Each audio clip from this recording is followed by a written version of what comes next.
Hello दोस्तों, स्वागत करता हूं आप सभी का आपके अपने परिवार दीक्षित एजुकेशन अड्डा पर। दोस्तों एक बार फिर हाजिर हो चुका हूं लेकर आप सभी के लिए एकदम लल्लन टॉप क्लास।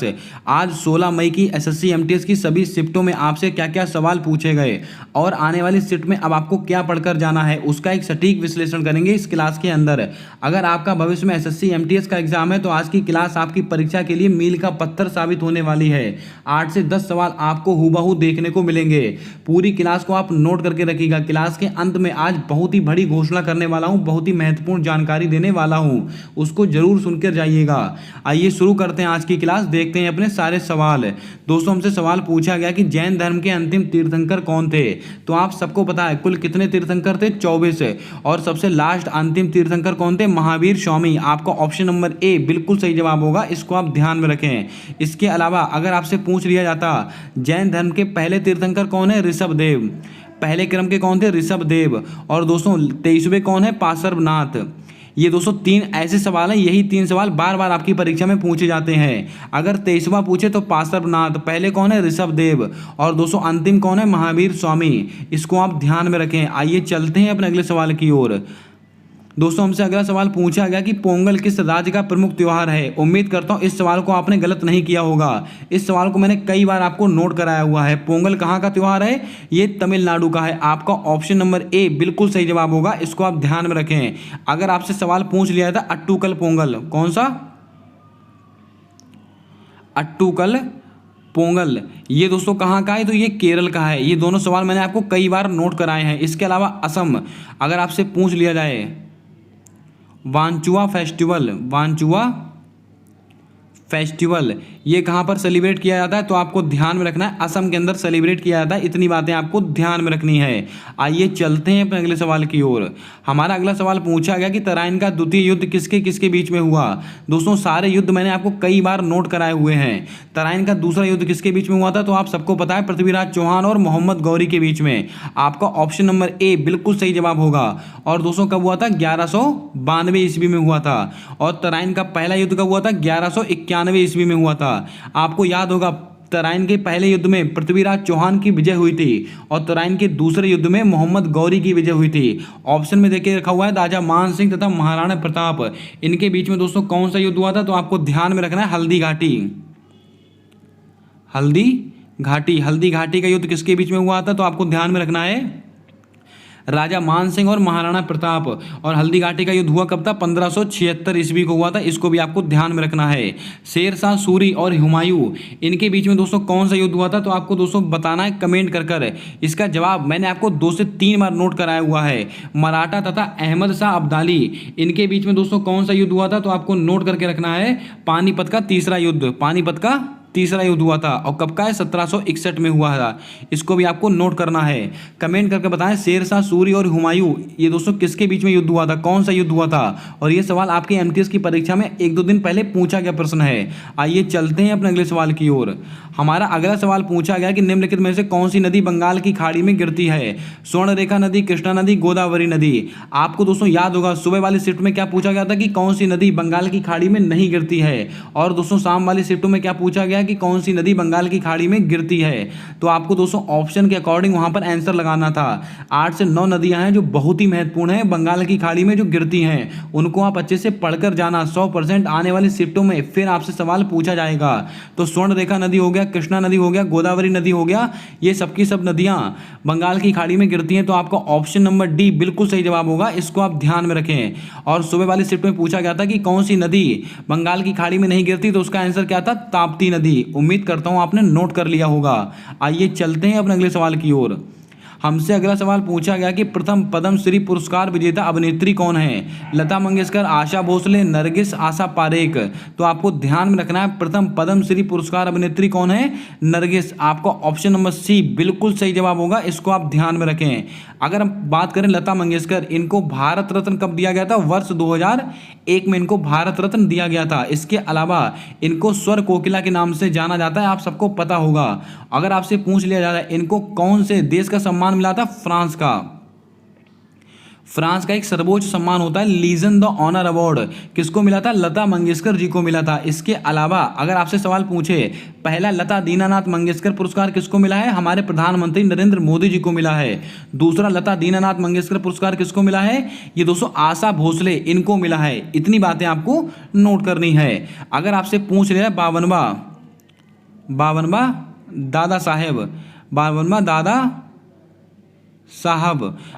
दादा साहेब फाल्के पुरस्कार किसको मिला है? तो आपको ध्यान में रखना है आशा पारेख को मिला है। ये सवाल हैं जो आपकी परीक्षा में आपसे पूछे जाएंगे। आइए बढ़ते हैं अपने अगले सवाल की ओर। हमारा अगला सवाल कहता है कि क्रिकेट में कुल खिलाड़ियों की संख्या कितनी होती है? बिल्कुल बच्चों वाला सवाल है, तो आपको याद होगा कुल 11 खिलाड़ी होते हैं। आपको ऑप्शन नंबर बी बिल्कुल सही जवाब होगा। जहां पर जरूरत होगी वहां पर व्याख्या की जाएगी। बाकी दोस्तों हम फटाफट क्वेश्चन देख लेते हैं सारे के सारे। हमसे अगला सवाल पूछा गया कि निम्नलिखित में से कैल्शियम क्लोराइड का फार्मूला क्या है? Na2CO3 10H2O, NaHCO3 H2SO4 या दोस्तों दोनों? तो यहाँ पर दोस्तों डी ऑप्शन थोड़ा गलत हो गया, इसको आप काट देंगे। दोस्तों कैल्शियम क्लोराइड तो आपको याद रखना है, इसका दोस्तों फॉर्मूला क्या था? NaCl2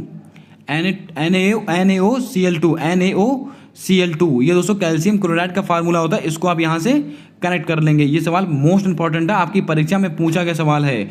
और दोस्तों एक सवाल पूछा गया था H2SO4, ये दोस्तों किसका फार्मूला होता है? सल्फ्यूरिक एसिड का फार्मूला होता है, आपको याद होगा। इसके अलावा दोस्तों Na2CO3 10H2O ये किसका फार्मूला है? जल्दी से आपको कमेंट कर बता देना है। सवाल बहुत ही महत्वपूर्ण है। आइए चलते हैं अपने अगले सवाल की ओर। हमसे सवाल पूछा गया था कि MgCl2 का रासायनिक नाम क्या है? Sodium chloride, copper sulphate, magnesium chloride, silver nitrate? तो आपको दोस्तों याद करके रखना है, इसका रासायनिक नाम है मैग्नीशियम क्लोराइड। आपका ऑप्शन नंबर सी बिल्कुल सही जवाब होगा, इसको आप ध्यान में रखें। बात करते हैं सोडियम क्लोराइड, ये दोस्तों कौन होता है? NaCl2 ये होता है सोडियम क्लोराइड। और दोस्तों कॉपर सल्फेट CuSO4 इसी को बोलते हैं नीला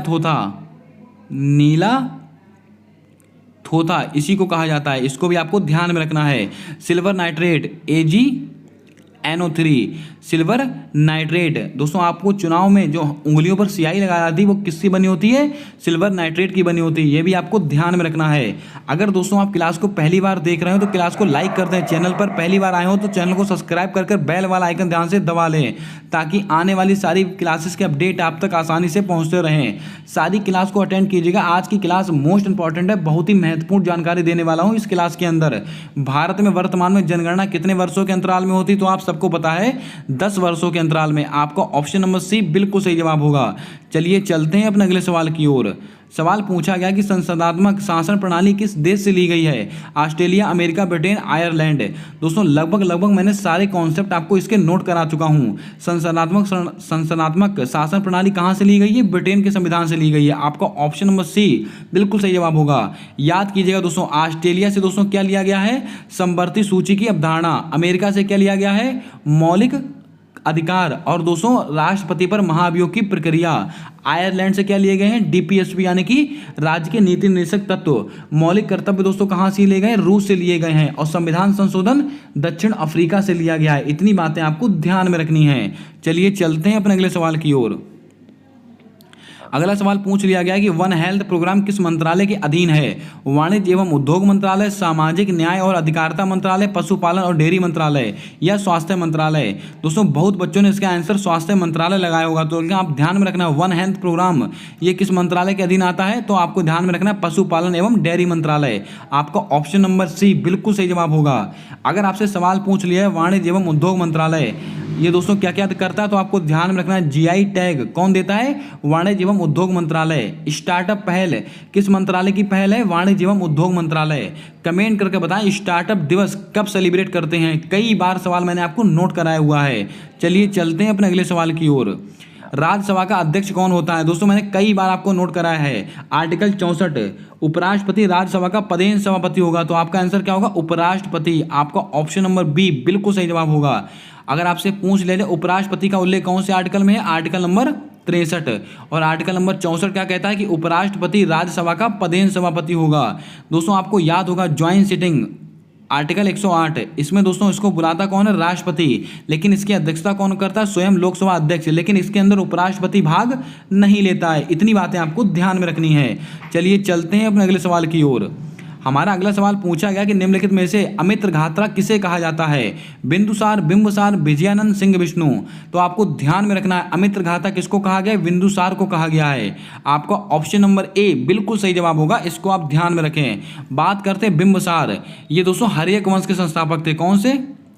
हर्यक वंश। हर्यक वंश के संस्थापक कौन है? बिंबसार। विजयानंद ये दोस्तों चोल वंश के संस्थापक हैं। किसके? चोल वंश के संस्थापक हैं। इसके अलावा सिंह विष्णु ये दोस्तों किसके हैं? तो आपको ध्यान में रखना, पल्लव वंश। पल्लव वंश के संस्थापक कौन है? सिंह विष्णु। आपको दोस्तों याद होगा राष्ट्रकूट वंश, इसके संस्थापक कौन है? दंती दुर्ग। कमेंट कर कर बताएं आपको कुषाण वंश के संस्थापक कौन है? किसके? कुषाण वंश के। ये सब संस्थापक मैं कई बार आपको नोट करा चुका हूं। कुषाण वंश के संस्थापक कौन है? इसका जवाब आपको कमेंट कर कर बताना है। चलिए चलते हैं अपने अगले सवाल की ओर। हमारा अगला सवाल पूछा गया कि टिस्को की स्थापना किस वर्ष हुई थी? 12 जुलाई 1982, 25 अगस्त 1907, 1 जनवरी 1995, 26 सितंबर 1942। ये सारे सवाल मोस्ट इंपॉर्टेंट हैं, तो आपको याद करके रखना है। टिस्को इसकी स्थापना कब हुई थी? 25 अगस्त 1907 में। आपका ऑप्शन नंबर बी बिल्कुल सही जवाब होगा। 12 जुलाई 1982 ये किसकी स्थापना है? नाबार्ड, NABAD। ये दोस्तों नाबार्ड की स्थापना दिवस है। और नाबार्ड का दोस्तों इसके अध्यक्ष कौन है? शाहजी केवी। और दोस्तों नाबार्ड की स्थापना किस समिति की सिफारिश पर हुई थी? शिवरमन समिति। 1 जनवरी 1995 WTO विश्व व्यापार संगठन, इसका मुख्यालय कहाँ पर स्थित है? जिनेवा में स्थित है। इसके अलावा इसकी स्थापना कब हुई थी? 1 जनवरी 1995 में इसकी स्थापना हुई थी। और इसकी पहली महिला महानिदेशक कौन बनी है? नागोजी ओंकाजा इवेला। और कहाँ की रहने वाली है? नाइजीरिया। जितनी बातें दोस्तों मैं यहाँ से बोल रहा हूँ, आपको एक एक बात बहुत ध्यानपूर्वक सुननी है और हो सके तो उसको नोट कीजिएगा। सारे सवाल यहाँ पर लिख पाना असंभव है, लेकिन मैं ज़्यादा से ज़्यादा सवाल आपको बताते चल रहा हूँ। 26 सितंबर 1942 इसको ये दोस्तों किसका स्थापना हुआ था? CSIR। और इसके दोस्तों अध्यक्ष कौन होते हैं? स्वयं प्रधानमंत्री जी होते हैं। लेकिन इसकी पहली महिला महानिदेशक कौन बनी है? नल्लाथम्बी कलाई सेल्वी। इस नाम को भी आपको ध्यान में रखना है। चलिए चलते हैं अपने अगले सवाल की ओर। हमारा अगला सवाल पूछा गया कि स्पेन में अंडर-10 शतरंज चैंपियनशिप का विजेता कौन बना था? तो आपको दोस्तों याद रखना है P हरिकृष्णा इसका राइट आंसर होगा। आपका ऑप्शन नंबर सी बिल्कुल सही जवाब होगा। चलिए चलते हैं अपने अगले सवाल की ओर। हमारा अगला सवाल कहता है कि मृणालिनी साराभाई को कौन सा पुरस्कार प्राप्त हुआ था? भारत रत्न, पद्मश्री, पद्म विभूषण, बी और सी दोनों। तो आपको ध्यान में रखना है मृणालिनी साराभाई जी को, इनको दोस्तों ये दोनों मिले थे, पद्मश्री और पद्म विभूषण। आपका ऑप्शन नंबर डी बिल्कुल सही जवाब होगा, यानी कि बी और सी दोनों। इसको भी आपको ध्यान में रखना है। अब जरा कमेंट करके बताएं कि मृणालिनी साराभाई इनका संबंध कौन से शास्त्रीय नृत्य से है? इसका जवाब आपको कमेंट करके बताना है। ये सवाल आपको रट चुका होगा बिल्कुल। आइए चलते हैं अपने अगले सवाल की ओर। सवाल पूछा गया कि जयपुर की स्थापना किसके द्वारा की गई है? सवाल रिपीट हुआ है तो आप सबको पता है जयपुर की स्थापना किसने की है? जयसिंह द्वितीय। आपका ऑप्शन नंबर ए बिल्कुल सही जवाब होगा। दोस्तों कृष्णदेवराय इनकी एक दोस्तों ग्रंथ है, कौन सा? आमुक्त मालिदा। इसको आप नोट कर लें, आमुक्त मालिदा। ये किसका ग्रंथ है? ये दोस्तों कृष्णदेवराय का ग्रंथ है। आइए चलते हैं अपने अगले सवाल की ओर। हमारा अगला सवाल पूछा गया कि निम्नलिखित में से कौन एक स्तनधारी प्राणी है? तो आपको दोस्तों ऑप्शन देख के इसका आंसर पता लग जाएगा। स्तनधारी कौन है? चूहा है। आपका ऑप्शन नंबर ए बिल्कुल सही जवाब होगा। चलिए चलते हैं अपने अगले सवाल की ओर। दोस्तों सवाल पूछा गया कि PIL की फुल फॉर्म क्या होती है? तो आपको दोस्तों याद रखना है पब्लिक इंटरेस्ट लिटिगेशन। इसका सही आंसर होगा ऑप्शन नंबर ए बिल्कुल राइट जवाब होगा। क्या होगा? Public interest litigation. इसको आपको नोट करके रखना है। दोस्तों अब आप कमेंट करके बताएं ATM आपने बहुत नाम सुना होगा, इसकी फुल फॉर्म क्या होती है? इसका जवाब आपको सही सही कमेंट कर बताना है। आपको चीटिंग नहीं करनी, बिना देखे बिना सर्च किए बताना है इसका सही आंसर। आइए चलते हैं अपने अगले सवाल की ओर। हमारा अगला सवाल पूछा गया कि धार्मिक स्वतंत्रता से संबंधित आर्टिकल कौन सा है? दोस्तों शायद इस सवाल को किसी ने गलत किया होगा। आर्टिकल 25 से 28 के बीच में धार्मिक स्वतंत्रता का उल्लेख किया गया है, यानी कि 25, 26, 27, 28 इन चारों में से अगर कोई सा भी ऑप्शन है तो आपका जवाब सही होगा। तो ऑप्शन नंबर ए बिल्कुल सही जवाब है। इसको आपको नोट करके रखना है। आर्टिकल 32 इसमें क्या है? संवैधानिक उपचारों का अधिकार, संवैधानिक उपचारों का अधिकार किसके अंदर है? तो आपको याद रखना है आर्टिकल 32। आर्टिकल 47 क्या कहता है? पोषण संबंधी अधिकार, ये महत्वपूर्ण रहेगा, पोषण संबंधी अधिकार। आर्टिकल 51 दोस्तों इसके अंदर क्या है? तो आपको ध्यान में रखना है अंतर्राष्ट्रीय शांति, अंतर्राष्ट्रीय शांति से संबंधित है आर्टिकल 51। और आर्टिकल 51A की बात करें तो ये दोस्तों भारत की वन नीति से संबंधित है, इसको भी आपको ध्यान में रखना है। चलिए चलते हैं अपने अगले सवाल की ओर। हमारा अगला सवाल कहता है कि बोनालू त्योहार किस राज्य में मनाया जाता है? 20 बार मैंने आपको नोट कराया होगा। बोनालू कहाँ का है? तेलंगाना का है। दोस्तों मैंने आपको बताया था मेदराम जात्रा, बोनालू त्योहार और दोस्तों एक बथुकम्मा, ये तीनों मैंने आपको नोट कराए थे। कहाँ के हैं? तेलंगाना के हैं। बात करते हैं गोवा। गोवा को आपको याद रखना फुगड़ी, ये दोस्तों आप नोट कर लें, फुगड़ी और देखनी, ये दोनों नृत्य कहाँ के हैं? गोवा के हैं। इसके अलावा सिग्मो फेस्टिवल कहाँ पर मनाते हैं? गोवा के अंदर मनाते हैं। और साओ जो आओ फेस्टिवल कहाँ पर मनाते हैं? गोवा के अंदर मनाते हैं। अब दोस्तों गोवा की बात आई है तो 2 से 3 फैक्ट आपको और नोट करने हैं।